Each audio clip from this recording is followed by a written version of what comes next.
समुद्रकला इथे अवेलेबल आहे आणि इथे एक पेंटचे असे सुबक अशा आकाराची मूर्त्या इथे मिळतात. तर इथे आपण एक विघ्नेश कला केंद्र पेंटचे सुप्रसिद्ध गणपती इथे आहेत. तर त्यांच्या आपण इथे भेट घेणार आहोत.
चला तर मित्रांनो, आता आपण इकडे विघ्नेश कला केंद्र यांना एक भेट देऊया आणि त्यांच्याकडनं आपण पूर्ण माहिती घेऊया मूर्त्या वगैरे कशा बनवतात किंवा काय. तर इथे हे प्रणव, तुमचं नाव काय? प्रणव प्रणव जंगम हे इकडे हे कला केंद्राचे हे आहेत, म्हणजे मुख्य आहेत. तर ते आपल्याला पूर्ण गणपती कसे बनवतात काय, तर हे पेंटची एक आकर्षक कलाकृती कशी साकार करतात ते आपल्याला सांगतील जरा. हां नमस्कार. नमस्कार. हां मी प्रसाद, माझा एक चॅनल आहे उत्सव संस्कृतीचा चॅनल आहे. तर त्याच्यामध्ये मी हे मला पेंटच्या आकर्षक मूर्त्या सुंदर वाटल्या, तर मी तुम्हाला एक त्याबद्दल म्हणजे तुमचे जे पेंटचे जे आकर्षक जे म्हणजे मूर्त्या आहेत, मूर्त्याच्या आकर्षक मूर्त्या सुंदर एवढ्या सुबक कशा तयार होतात, हां सुबक कशा मूर्त्या तयार तुम्ही साकार करता आणि हे रहस्य तुम्ही जरा आमच्या ह्यांना व्ह्यूअर्सना जरा सांगा जरा, म्हणजे कसं काय ते जरा. आता ही मूर्ती आहे, किती फुटाची मूर्ती आहे? 2.5. अच्छा 2.5 फुटाची आहे. 2.5 फुटाची मूर्ती आहे ना. अच्छा. आणि हे तुम्ही म्हणजे कसं हे POPची मूर्ती आहे कशी? POPची मूर्ती आहे. आता आम्ही एक पहिले हे करतो, एक मूर्ती आहे असते, मूर्तीला पेंट करतो, पॉलिश करतो, फिनिशिंग करतो. हां. तरी मला तरी 15 वेळेला गणपती उतरला लागतो, एवढे हे आहे. अच्छा. तर पहिले बॉडी कलर फिनिशिंग होईल, पॉलिश होईल, बॉडी कलर होईल, व्हाईट मारायला लागेल पहिले, व्हाईट अमेरिकन व्हाईट, डार्क, मग लाईट गणवर येतो. गणवर आला का मग शेला येतो, मग आपल्याला पेंटर येतो, शेडिंग येते, माणसा येते. तेवढं आम्हाला म्हणजे तुम्हाला समजलं असतं किती वेळा आम्हाला गणपती एका वेळेला किती वेळा उचलायला लागत असेल. हां बरोबर. पण बघून घ्या. हां बरं. हे मूर्ती सुबकच आहे आणि याच्यामध्ये कलाकृती तुम्ही साकारलेली आहे, दिसते चांगलं, मस्तच केलेलं आहे. अच्छा. म्हणजे तरी या मूर्तीची किती जाते, म्हणजे कॉस्टिंग किती जाते? तुमची 5,000 कास्ट आहे. अच्छा. आणि आणि 2,500 आहे ना, 2.5 फुटाची आहे ना. 2.5 फुटाची. अच्छा, PPP मध्ये आहे ना. हां हां. आणि जरा हे वरती मूर्ती आहेत जरा, ही वरती मूर्ती आहेत जरा त्याच्यावर जरा सांगा मला जरा. वरती मूर्ती आहेत ना, जरा जरा 1-2 मिनटं जरा काय बघाय जरा.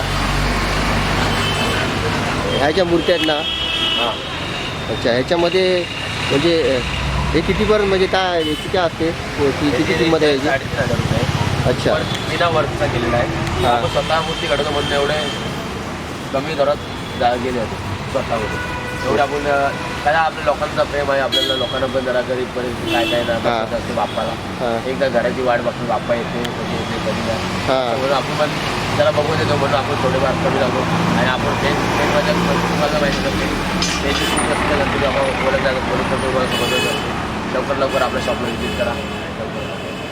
हां मित्रांनो, इथे बघा सुंदर सुंदर अशा मूर्त्या आहेत. आणि ही बघा, ही एक मूर्ती पण सुंदर आहे. अशा बहुतेक मूर्ती आहेत. म्हणजे ते हे माहेरघर ओळखतात आहे ना अमरापूर ना. हां पेन.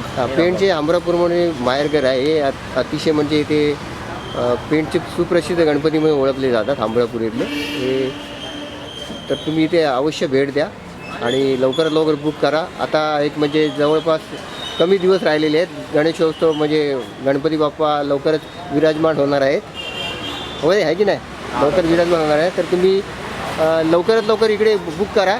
आणि एक तुम्हाला म्हणजे इथे दर्शन मूल्य म्हणजे कमीत कमी याच्यामध्ये किमतीमध्ये तुम्हाला इथे गणपती मिळून जातील. आणि ते पण एक आकर्षक आणि सुंदर मूर्त्या इथे आहेत. मग याच्यासाठी काय सांगाल तुम्ही दर्शकांसाठी, व्ह्युअरसाठी काय सांगाल? लवकर लवकर आपल्या शॉपला विजिट करा. एवढी जास्त